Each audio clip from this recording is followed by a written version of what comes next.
Hello friends, आज का जो टॉपिक है वो है हमारा सोशल मीडिया एंड पॉलिटिक्स। यानी कि जो सोशल मीडिया के अलग अलग फॉर्म्स हैं, चाहे वो व्हाट्सएप हो गया और फेसबुक हो गया, ये कैसे इम्पैक्ट करता है पॉलिटिक्स। इस रिलेशनशिप को हम लोग समझेंगे इस आर्टिकल में।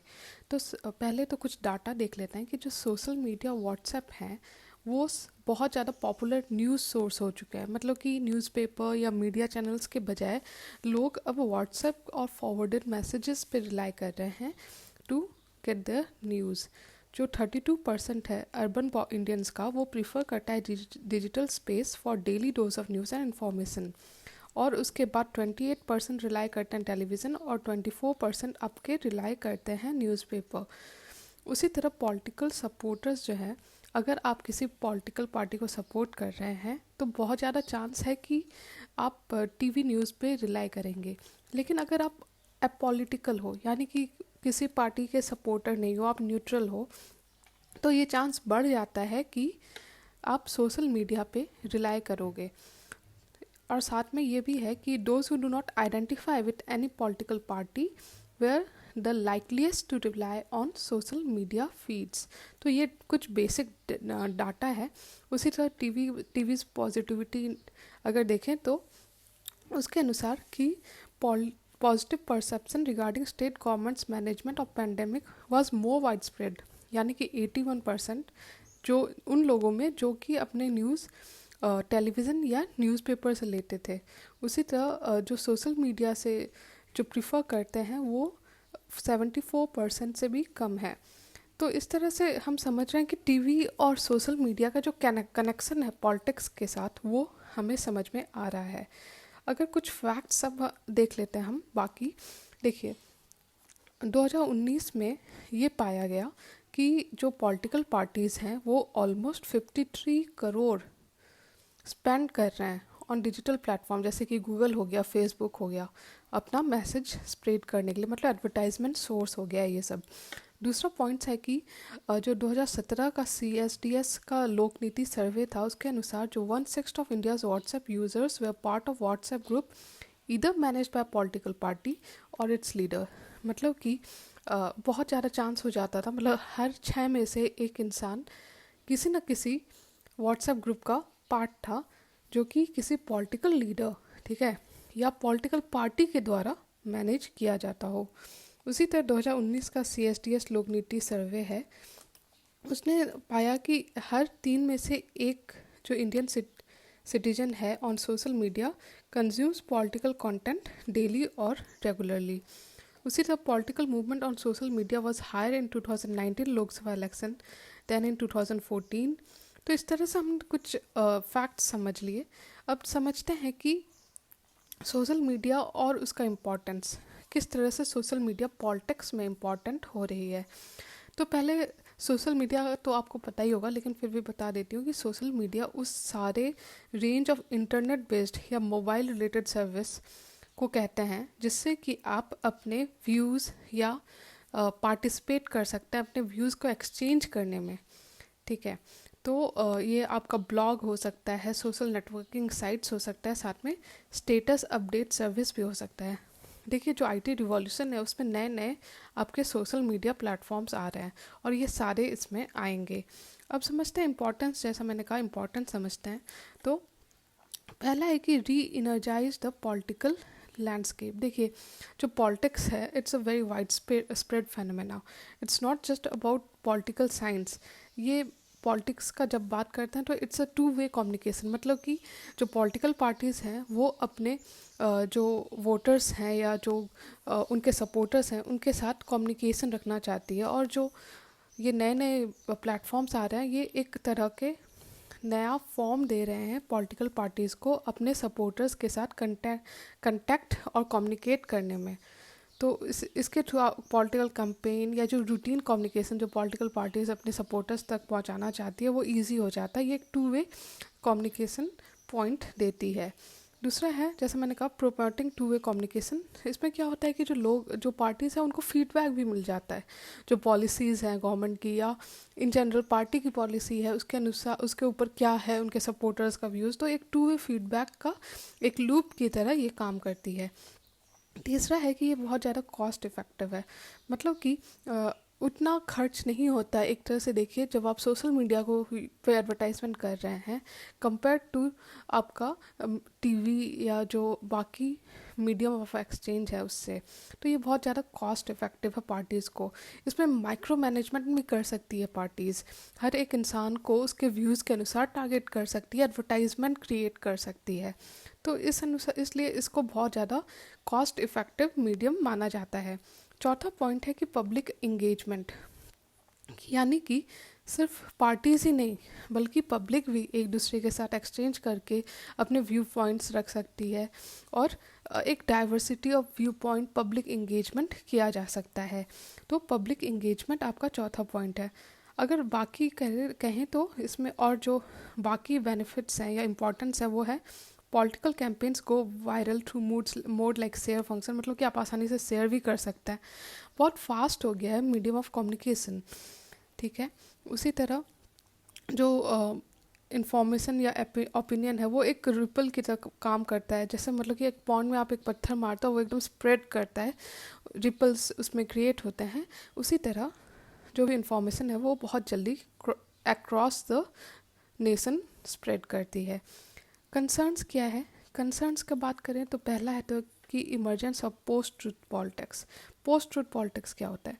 तो देखिए, एक तो आपका जो ट्रूथ है, ठीक है, वो हमेशा सच रहेगा, लेकिन पोस्ट ट्रूथ आपके इमोशन और पर्सनल बिलीव्स को कनेक्ट करके उसको एक तरह से ज़्यादा एक्सप्लॉइट करके आपका पोस्ट ट्रूथ किया जाता है इन अ वे कि मतलब कि आपके ओपिनियन को सेव किया जाता है कि आप क्या ओपिनियन रखो। ये हुआ emergence of post truth politics.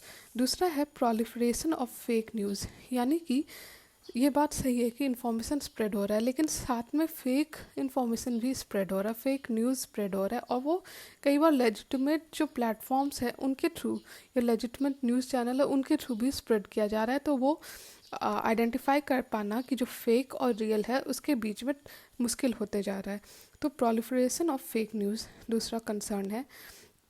तीसरा है एथिकल फॉलआउट, मतलब कि जो डिजिटल टेक्नोलॉजी जिस तरह से राइज कर रही है तो इससे जो ट्रेडिशनल एथिकल कंस्ट्रेन है वो बहुत ज़्यादा लूज़ हो रहा है। मतलब कि माइक्रो टारगेटिंग की जा रही है लोगों को, जो डिसेंट रखते हैं या जो अपोजिंग स्पीच रखते हैं उनको टारगेट किया जा रहा है ताकि जो भी अपोजिंग व्यू है वो स्प्रेड ना हो पाए। तो इस तरह से एक एथिकल फॉल आउट भी देखा गया है। चौथा है कि ऑनलाइन अब्यूज़, वो हर किसी भी तरह हो सकता है, ट्रोलिंग के फॉर्म में हो सकता है, वर्बल थ्रेट्स के फॉर्म में हो सकता है। पांचवा है मिसयूज़ ऑफ डाटा, यानी कि जैसे 2018 का कैम्ब्रिज एनालिटिका का केस था जिसमें कि देखा गया जो पर्सनल डाटा है, जो हमारा और आपका पर्सनल डाटा है, जो हम व्यू करते हैं अपने मोबाइल पे या लैपटॉप पे या किसी से इंटरेक्ट करते हैं, उसको यूज़ करके आपके ऊपर पर्सनलाइज टारगेट किया जाता है। उस डाटा को यूज़ करके आपको आपके व्यू पॉइंट को चेंज करने की कोशिश की जाती है, तो इसलिए मिसयूज़ ऑफ डाटा। छठा है सिक्योरिटी इम्प्लीकेशन, यानी कि देखिए जिस तरह से इंफॉर्मेशन स्प्रेड हो रही है, fake news, fake information spread हो रहा है, मिस इन्फॉर्मेशन स्प्रेड हो रहा है, तो कई बार ऐसे भी इन्फॉर्मेशन स्प्रेड होता है जो कि कम्युनल राइट्स कर सकते हैं या फिर नेशनल सिक्योरिटी को थ्रेट कर सकते हैं, तो इसलिए आपका सिक्योरिटी इम्प्लीकेशन भी है इसका। सातवां है कि propensity to fuel social instability, जैसे मैंने कहा हेट स्पीच हो गया या एक्सट्रीम स्पीच हो गया या मिस इन्फॉर्मेशन या फेक न्यूज़ किसी एक कम्युनिटी को टारगेट करते हुए, तो इससे क्या होता है कि इंस्टेबिलिटी है, सोशल इंस्टेबिलिटी वो बढ़ती है। अब बात है कि स्टेप्स क्या क्या लेना चाहिए to address ethical related concerns, या स्टेप्स क्या लिए गए हैं जो कि इस बारे में इस एलिमेंट से रिलेट करते हैं। तो पहला है आपका इलेक्शन कमीशन जो है इस बारे में बहुत अलर्ट है, वो with time to time instruction जारी करता है पॉलिटिकल पार्टीज़ को ताकि वो किसी तरह का डाइवर्सन क्रिएट ना करे, मिसयूज़ ना हो इन प्लेटफॉर्म्स का। दूसरा है कि जो model code of conduct election commission लाती है and it's pre certified political advertisement rules, ये जो है जो एडवर्टाइजमेंट रूल्स हैं वो जो पॉलिटिकल पार्टीज़ हैं उनको गाइडलाइंस देती हैं कि उन्हें कैसे एडवर्टाइजमेंट करना है ऑन सोशल मीडिया। दूसरा है कि जो कैंडिडेट्स हैं उनको अपना एक्सपेंडिचर डिटेल देना पड़ता है, और जो भी एक्सपेंडिचर है उनको दिखाना पड़ता है। इसमें आपका सोशल मीडिया अकाउंट पे भी अगर इन्होंने कुछ इन्वेस्ट किया है वो भी दिखाना पड़ता है। तीसरा है कि जो सोशल मीडिया प्लेटफॉर्म्स हैं वो उनको भी एक पीरियड होता है इलेक्शन से पहले, उसमें उसको आप साइलेंस पीरियड कहा जाता है, उसको फॉलो करना पड़ता है सोशल मीडिया उसको, यानी कि उस दौरान कोई एडवर्टाइजमेंट या उस तरह का जो पब्लिक को पॉलिटिकली आपका उनके व्यूज़ को चेंज करे ऐसा कुछ भी नहीं कर सकते, तो इसे साइलेंस पीरियड कहा जाता है। सोशल मीडिया एक्सपर्ट ऐड किया गया है डिस्ट्रिक्ट और स्टेट लेवल पे। Media certification and monitor committee बनाई गई है to monitor social media and report violation. उसी तरह दूसरा इसमें आएगा code of ethics. Code of ethics जो है ये वॉलंटरी है बाय जो social media platform internet and mobile association of India है, उन्होंने कोड ऑफ एथिक्स अपने लिए खुद, ठीक है, ये वॉलंटरी है, जो वो खुद पे लागू करेंगे। इसमें कोई लीगल बेसिस नहीं है, ये वॉलंटरी है। तीसरा है आपका आईटी रूल 2021 का, जो कि आपका एम्पावर करता है जो हम जैसे आप जैसे ऑर्डिनरी यूज़र्स हैं उनको रिड्रेसल सीक करने के लिए और अकाउंटेबिलिटी लेने के लिए। बाकी जो मेजर्स हैं जो कि to make use of social media and politics more constructive जो कि लिया जा सकता है वो है रिस्पॉन्सिबिलिटी बेस्ड अप्रोच, यानी कि जो सोशल मीडिया है उसको डिसइंफॉर्मेशन या फेक न्यूज़ के लिए ना यूज़ किया जाए, ये रिस्पॉन्सिबिलिटी खुद पॉलिटिकल पार्टीज़ ले। साथ में जो एडवांस टेक्नोलॉजी है जैसे कि आर्टिफिशियल इंटेलिजेंस हो गया या जो आईटी रिवॉल्यूशन हो गया, उसको यूज़ करके जो इनऑथेंटिक कंटेंट है या टॉक्सिक बिहेवियर है उसको चेक करने का, उसको हटाने का, और इंडिपेंडेंट फैक्ट चेकिंग, मतलब कि फेक न्यूज़ के against independent fact checking agencies या ऑर्गेनाइजेशन होना चाहिए जो कि लोगों को रेगुलरली बताते रहे कि ये फेक है, ये रियल है, और ये गलत information across the country pass on हो रही है।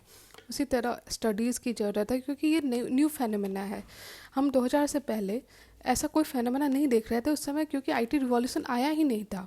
लेकिन अब ये एक नया फेनोमेना है, इस पे स्टडीज़ करने की ज़रूरत है, रिसर्च करने की ज़रूरत है, और साथ में गाइडलाइंस जो लीगल गैप है या गाइडलाइंस में गैप है उसको फिलअप करते हुए हमें आगे बढ़ने की ज़रूरत है। तीसरा है कोऑर्डिनेशन। देखिए किसी भी इश्यूज़ के अलग अलग स्टेक होल्डर्स हैं और इस इशू के भी अलग अलग स्टेक होल्डर्स हैं। इसमें आपके सिविल सोसाइटी ऑर्गेनाइजेशन होंगे, एकेडमिया होगा और थिंक टैंक्स होंगे अलग अलग। उनके बीच में कोऑर्डिनेशन करने की ज़रूरत है ताकि चीज़ें आसानी हो और फैक्ट चेक हो और सही तरीके से एथिकल पॉलिटिक्स किया जाए even on social media platform. Social media platform एक platform of abuse of fake news ना बन जाए, तो इसके लिए ज़रूरी है। साथ में कंक्लूज़न में यही होगा कि जो एडवेंट है सोशल मीडिया का उसने पूरी तरह चेंज कर दिया है पॉलिटिक्स को। पॉलिटिक्स किस तरह ऑर्गेनाइज होता है या कंडक्ट होता है दोनों को, तो हमें ज़रूरत है कि हम डेमोक्रेटाइज़ करें पॉलिटिक्स को और डेमोक्रेटाइज़ करें जो हमारे सोशल मीडिया है उसको भी। तो इस तरह से हमने ये पूरा आर्टिकल समझ लिया। आई होप आपको समझ में आ रहा हो। अगर नहीं आ रहा, कोई प्रॉब्लम हो रहा है, तो आप मुझे कमेंट सेक्शन में पूछ सकते हैं। अगर आपको पॉलिटिकल साइंस रिलेटेड भी कोई क्वेश्चन हो इसमें तो आप मुझसे पूछ सकते हैं। आई होप कि आपको वीडियो अच्छा लग रहा हो। अच्छा लग रहा है तो प्लीज़ लाइक कीजिए, कमेंट कीजिए, शेयर कीजिए and subscribe. Thank you so much.